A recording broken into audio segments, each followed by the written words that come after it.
Assalamualaikum warahmatullahi wabarakatuh. Perkenalkan, kami dari kelompok 2 akan menjelaskan tentang hukum perdata, yang mana saya sendiri sebagai moderator. Saya Safrina Mauliafi akan menjelaskan tentang hukum perdata yang berlaku di Indonesia. Berbicara tentang hukum, maka tidak lepas dari sejarah bangsa Indonesia yang telah dijajah oleh Belanda selama 350 tahun. Maka hukum perdata berasal dari bahasa Belanda yang mana hukum privat atau hukum perdata yang diatur untuk mengenai suatu hubungan antara orang yang satu dengan orang yang lain. Hukum perdata tersendiri memiliki kegunaan untuk berdasarkan pengambilan keputusan yang digunakan berdasarkan hukum perdata yang positif. Macam-macam hukum perdata ada 6. Yang pertama itu hukum perkawinan, hukum waris, hukum perikatan, hukum kekeluargaan, hukum perseorangan, dan hukum kekayaan. Baiklah, saya jelaskan di sini. Yang pertama itu hukum perkawinan, yang mana pernikahan yang dilakukan oleh seseorang laki dan perempuan yang disebut dengan suami istri, yang bertujuan untuk membentuk keluarga yang bahagia berdasarkan ketuhanan yang Maha Esa. Yang mana hukum perkawinan ini meliputi tentang bagaimana hukum tersebut yang sah di mata hukum. Memiliki persyaratan yang laki-laki harus berusia 19 tahun dan perempuan harus berusia 16 tahun. Jika di bawah umur tersebut, maka harus ada kesepakatan oleh kedua orang tua atau wali. Yang kedua, hukum waris, yang mana hukum waris ini menjelaskan tentang harta warisan yang telah ditinggalkan oleh seseorang yang telah meninggal dunia kepada keluarga atau masyarakat yang berhak untuk mendapatkannya. Hukum waris di sini meliputi beberapa hal. Yang pertama yaitu hak waris menurut perundang-undangan, menerima atau menolak warisan, cara pengambilan warisan atau mengenai wasiat. Yang keempat tentang harta peninggalan yang tak terurus. Yang ketiga yaitu tentang hukum kekeluargaan. Hukum kekeluargaan berbicara tentang hukum pernikahan atau hukum antara orang tua dan anak, yang mana meliputi tentang keturunan, tentang kekuasaan orang tua, wali, pendewasaan atau orang hilang. Yang keempat tentang hukum perikatan, yang mana hukum perikatan merupakan hukuman yang terjadi antara orang satu dengan orang yang lain karena perbuatan, peristiwa, atau keadaan.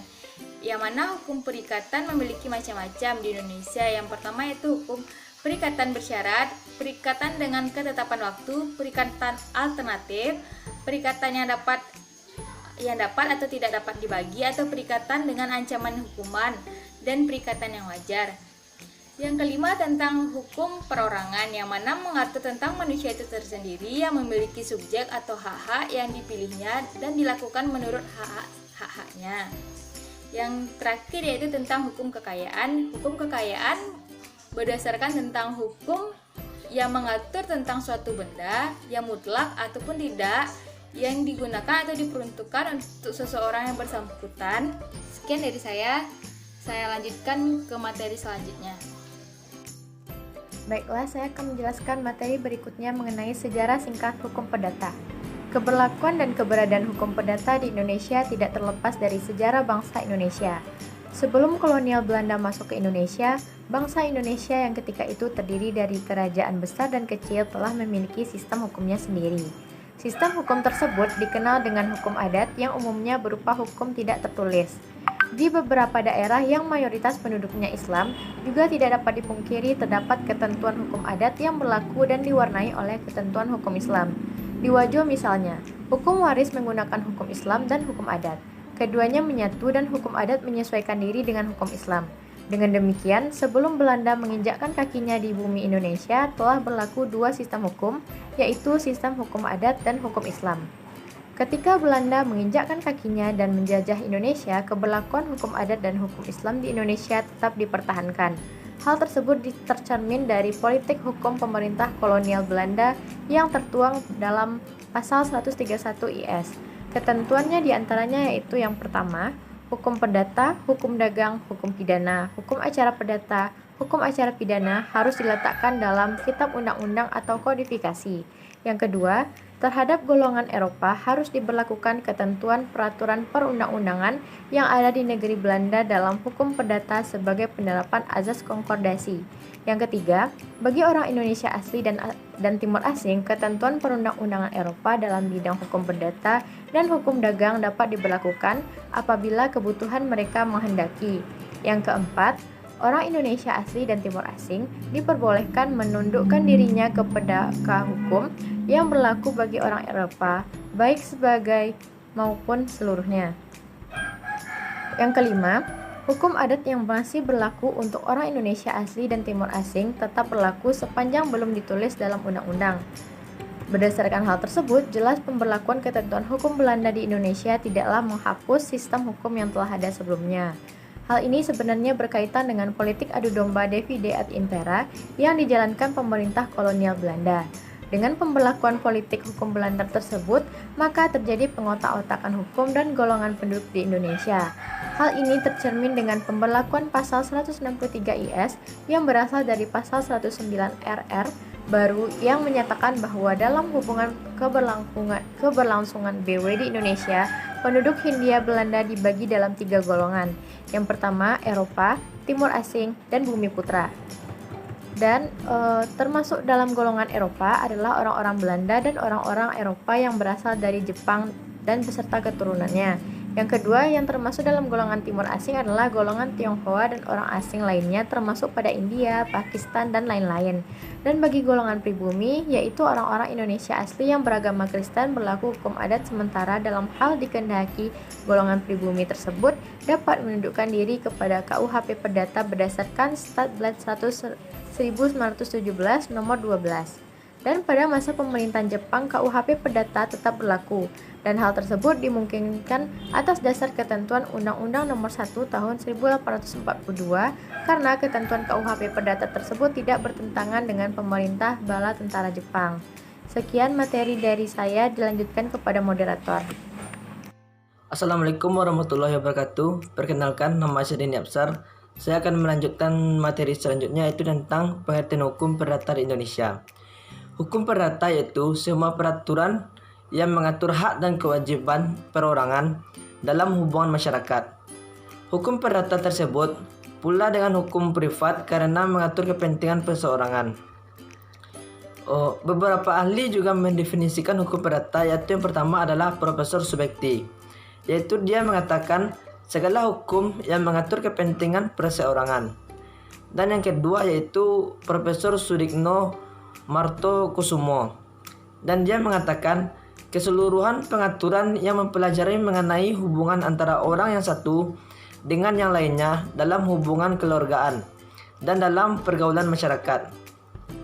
Dan yang ketiga yaitu Profesor Dr. Nyi Sri Sudewi Masujon Sofwan SH, yang mengatakan hukum yang mengatur kepentingan warga negara perseorangan yang satu dengan warga perseorangan yang lain. Mungkin itu materi yang dapat saya sampaikan. Saya akhiri. Assalamualaikum warahmatullahi wabarakatuh.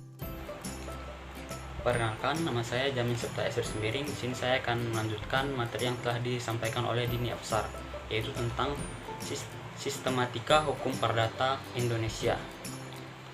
Menurut ilmu pengetahuan hukum, hukum perdata terbagi ke dalam 4 kelompok. Yang pertama, hukum perorangan, atau beberapa ahli hukum juga menyebutnya dengan istilah hukum pribadi. Hukum perorangan ini adalah semua kaidah hukum yang mengatur mengenai siapa saja yang dapat membawa hak dan kedudukannya dalam hukum. Hukum perorangan ini terdiri dari 3. Yang pertama, peraturan tentang manusia sebagai subjek hukum, kewenangan hukum, domisili, dan catatan sipil. Yang kedua, peraturan-peraturan tentang kecakapan untuk memiliki hak-hak dan untuk bertindak sendiri melakukan hak-haknya itu. Yang ketiga, hal-hal yang mempengaruhi kecakapan-kecakapan tersebut. Lalu, hukum keluarga, itu merupakan semua kaidah hukum yang mengatur hubungan abadi antara 2 orang yang berlainan jenis kelamin dan akibat-akibatnya. Hukum kekeluargaan mengatur perihal hubungan-hubungan hukum yang timbul sebagai akibat dari hubungan kekeluargaan, yaitu perkawinan, beserta hubungan dalam lapangan hukum kekayaan antara suami istri, hubungan antara orang tua dan anak-anak, dan perwalian, dan juga kurteo. Hukum keluarga ini terdiri dari 4, yaitu pertama perkawinan beserta hubungan dalam hukum harta kekayaan antara suami istri, yang kedua hubungan antara orang tua dan anak-anaknya, yang ketiga perwalian, yang keempat pengampuan. Lalu yang ketiga, hukum harta kekayaan adalah semua kaidah hukum yang mengatur hak-hak yang didapatkan pada orang dalam hubungannya dengan orang lain yang mempunyai uang. Hukum harta kekayaan terdiri dari yang pertama, hak mutlak adalah hak-hak yang berlaku pada semua orang. Lalu yang kedua, hak perorangan adalah hak-hak yang hanya berlaku pada pihak tertentu.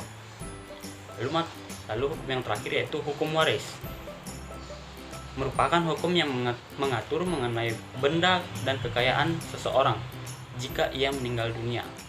Hukum warisan adalah hukum yang mengatur tentang benda atau kekayaan seseorang jikalau ia meninggal dunia. Hukum warisan ini juga mengatur akibat-akibat hukum keluarga terhadap harta peninggalan seseorang. Terima kasih. Sekian dari saya kembalikan kepada moderator.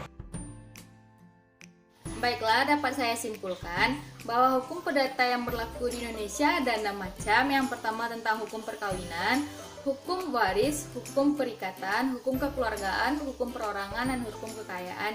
Yang mana hukum tersebut mengatur bagaimana seseorang berhak dan memiliki hak mengenai apa yang diinginkannya. Karena hukum tersebut berhubungan antara orang yang satu dengan orang yang lain sebagai cara dalam pengambilan keputusan.